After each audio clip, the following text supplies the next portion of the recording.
There have been generations before mine that many said would change the world. So many that the notion of changing the world has become cliche. And they might have even believed it, but there's a difference when you have to live it, because for the children of the 90s, the 21st century is not a science fiction movie.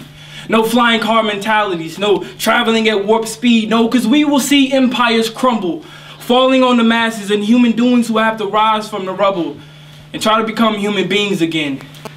We must solve problems that we have inherited, and the only ones who can do it are the leaders. Those with the power in their palms to break down all the social constructs that divide us and mold optimism into hope. The other day, one of my good friends called me a young prophet.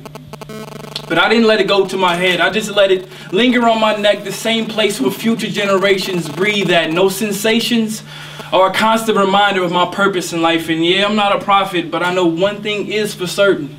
That things will come full circle, so I spend my time becoming well-rounded, and I span the globe in a perfect 360 so my impact creates a revolution before revolving bullets from rebel army barrels have to. This opportunity has changed the way I think about activism.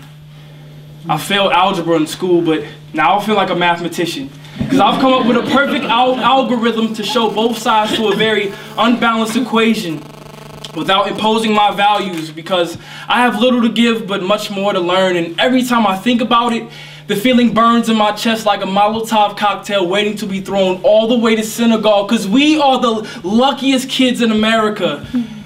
And I feel blessed to be mentioned in the same breath as these founding fellows.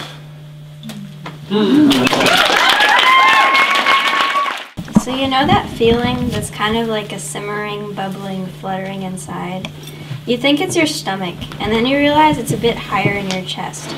And you would say it's your heart, except that in truth you really don't know where it's coming from. I've felt this sensation at various moments over the past week. It's as if something connects or realigns with greater clarity. And it's almost like you can feel your future expanding inside you. The training that I have undergone in the past week has, I think, both broadened and focused the way I see the world, the international development system, and the role that I may play during this coming year, zooming in and zooming out. In on the stories and insights of social innovators and travelers, young and old, oftentimes who happen to be sitting right across from me or standing just a few feet away.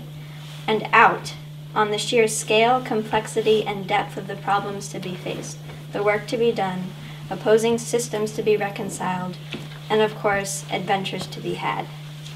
1/5 of the world's population consumes over 75% of its resources, Professor Abernathy taught us during our first session on development, along with other important insights, such as the fact that not all cultures value upward change and mobility. Joel Segre introduced us to the idea of sustainable projects which balance social impact with profitability. And the next day we were inspired by the actual impact of existing NGOs such as Kiva and Room to Read. But the question we all really want to answer is what exactly can we, as 17, 18, and 19-year-old Americans, the founding fellows of Global Citizen Year, achieve in all of this? Probably not all of what we might have had in mind a few months ago when we first submitted our applications and started to dream big. It made perfect sense when Tori said it for the first time during one of our conference calls in August. How can we, or any foreigner for that matter, walk into our host communities and presume that we have the right or the ability to change lives? My understanding of what a foreign volunteer should be in the developing world has certainly taken on new forms in this past week. Stepping off the podium of responsibility, moral obligation, and power, and down to earth, being reflected in the countless individuals who have sat across the table from us and told their stories. The man who started a foundation or designed a better lens to improve cataract surgery. The woman who traveled the world filming and critiquing international aid. And not to forget, the cook working in the kitchen back at IONS, who happens to have spent many years filming genocide in Cambodia, Rwanda, and Sudan. The humility of these inspirational individuals never failed to strike me.